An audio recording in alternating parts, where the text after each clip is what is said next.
definitely good to know. I wasn't sure whether you had to, have it down to the gram of what you're adding. I know. It used to stress me out because it is a good question. It's like, well, I haven't made it yet, so I don't really know. But you do kind of know what you're aiming for, and it is amazing. They're really big ranges. As long as it's 51% honey as your fermentable sugar, there might be some pushback on some of the ingredients, but formulas have gotten a ton easier to submit and get approved. They're way, way faster, so you also don't have to wait months and months for that step any longer. And there's many sharing people that you can do percentages. You can do it, that don't even talk about the number of grams. You can be like, it's going to be 51 to 85% this and 0.01% that, which is also just another way to go, depending on how one's brain works. I do a little bit of both now, some percentage formulas, and I'm more of a recipe, like a home cook, so I really do like having the range, the amount, more so than percentages. But sometimes percentages can be really, easy.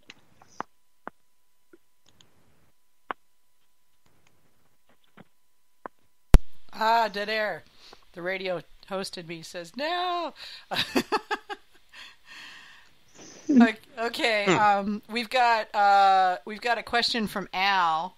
And Al is asking, local fruit sugar content is affected by weather. Do you try to adjust the amount of honey to aim for the same taste as the previous year?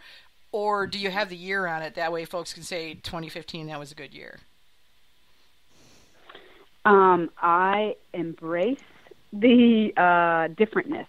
I don't list the year on there, and I don't go for the exact same thing each time. And all I mean by that is I do go for the primary sweet to dry level, but I embrace the heck out of that. And it's part of the part that really excites me about mead and using fresh fruit is it's very true. That is very correct. The sunshine is going to affect the sweetness year to year. The amount of rain that happened before the fruit was picked, just like winemaking. And I guess I never made wine, but I took a lot of winemaking classes and getting ready to open the meadery, and I get it. That's pretty cool to me to say, here's my 20.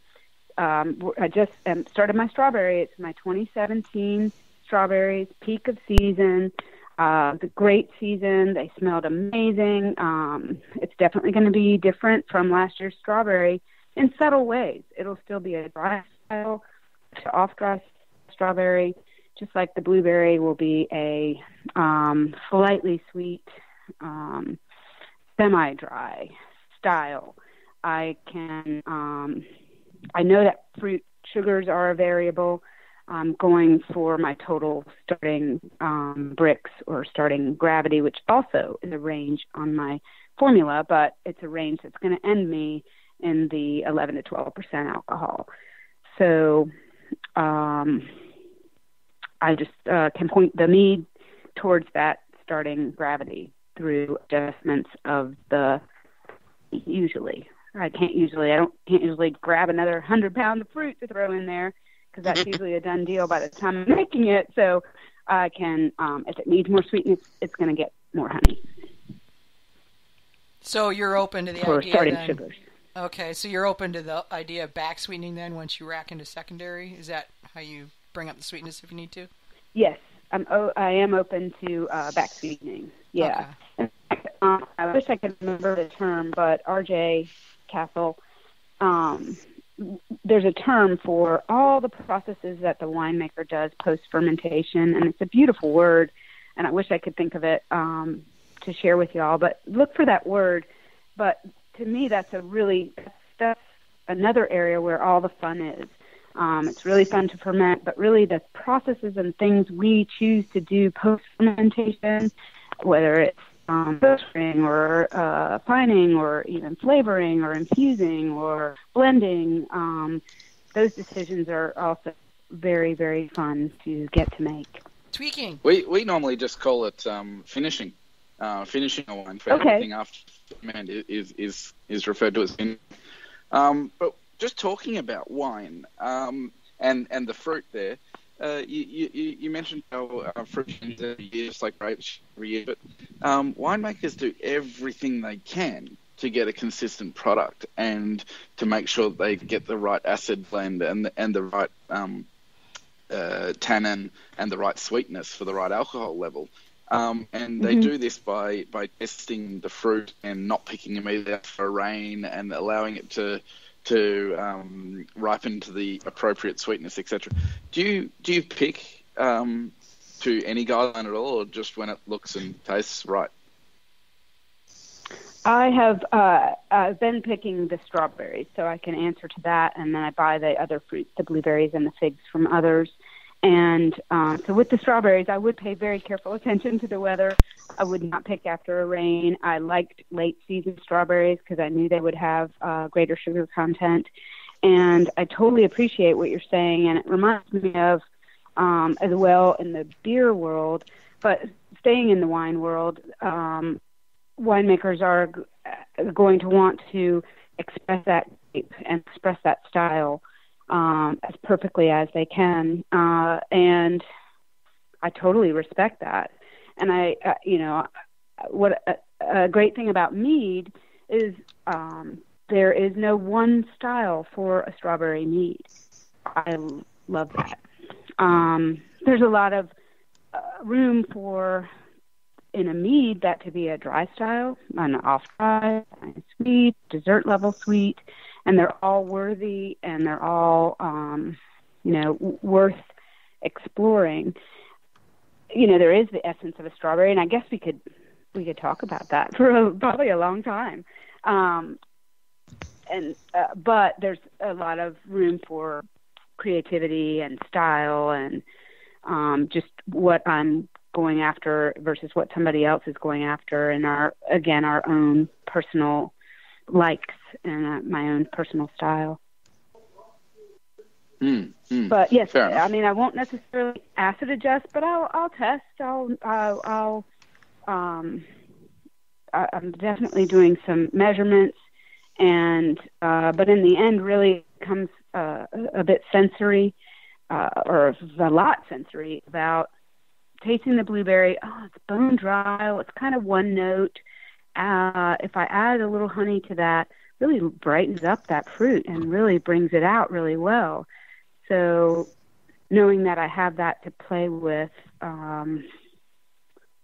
is fun for me. But, if I were trying, and it's related to what I'm doing with HoneyGirl Meadery, if I were trying to produce a national brand that I was going to distribute everywhere, I wouldn't necessarily get around as much as I do. Although, like I said, my blueberry is always going to be kind of an off-dry to lightly sweet. My strawberry is going to be off-dry.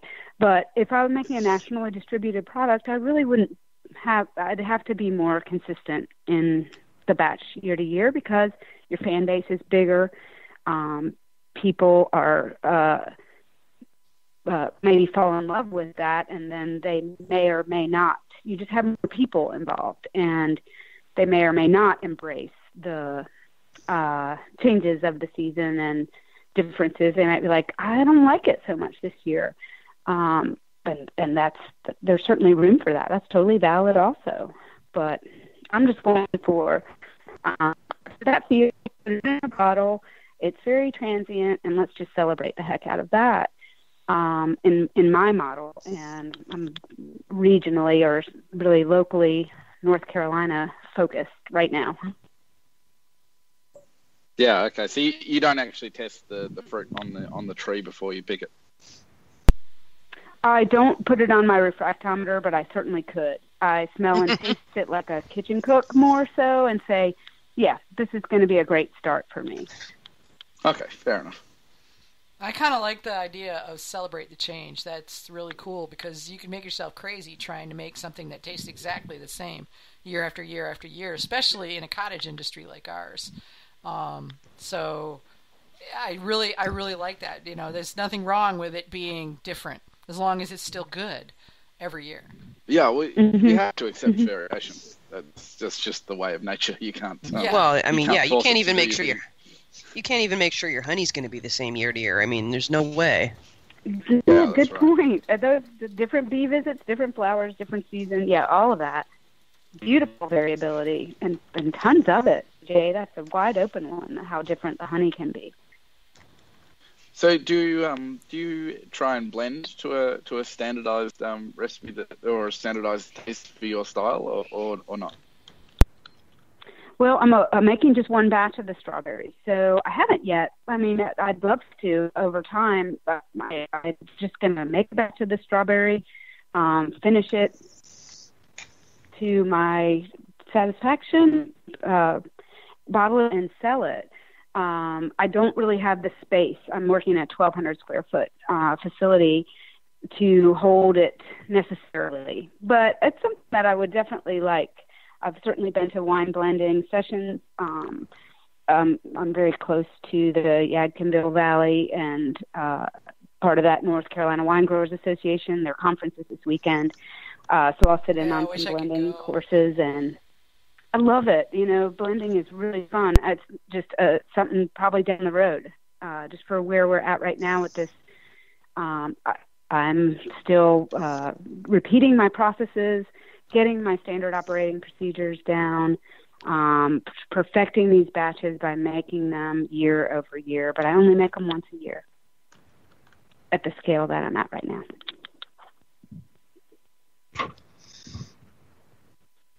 So rule number 1 is take notes, make procedures. Yeah, I mean, I can't tell you how many times. It's very helpful to develop them. It is. I mean, I've been a programmer for a lot of years, and one of the things that you run into is, you know, if you go change something and you don't keep track of what you did, then, you know, it's going to be a problem because you've got to take notes. Otherwise, how do you know what you did? You know, I mean, it's really important, and it's amazing how often people won't do that. I see that every single day in home mead makers, where they come to me and they're like, blah blah blah, this is not going the way I thought, blah blah blah, and you know, answer my questions, blah blah blah, and I'm like, so give me your recipe and all your notes, and they're like, notes? I'm going, yeah, didn't you track your process? Didn't you say what you did and write it down so that you can see what you did, and if it works really well you can repeat it, and if it didn't you won't, you know? And they're like, oh. I mean, it's amazing how many people don't do that, and I see this in professional meaderies. Not many, thank God, but it happens. And you know, and it's like, you know, you have to take notes, you have to Hamish just put rule number 2 is test. So you have to test test it and test thoroughly. And, you know, so tasting and using your refractometer and checking your alcohol levels and, you know, all that stuff. And, you know. And specifically longevity testing. How's it going to taste in 6 months if someone leaves them on the shelf? How long is it going to taste in a year? You've got to know those things. Yeah. Well, is it gonna have drop out really if you let it sit on the shelf for 6 months? And, you know, it's in a store somewhere and there's a half an inch of fuzz at the bottom of the bottle. And I've seen this conversation on many Facebook groups about mead that throws people, a lot of people don't like that. I personally don't let it bother me because I just can't.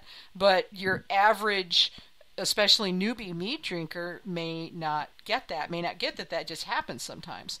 And, you know, it's, you know, what happens to it if you let it sit in normal temperature, 72 degrees. I mean, this is North Carolina. It's hotter than crap here in the summertime.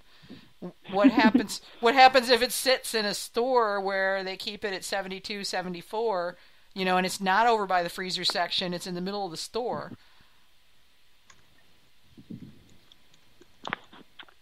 Yeah, good. All of that. Good points. Yeah, and I but think honestly, a customer puts it in their trunk and it gets really warm, and they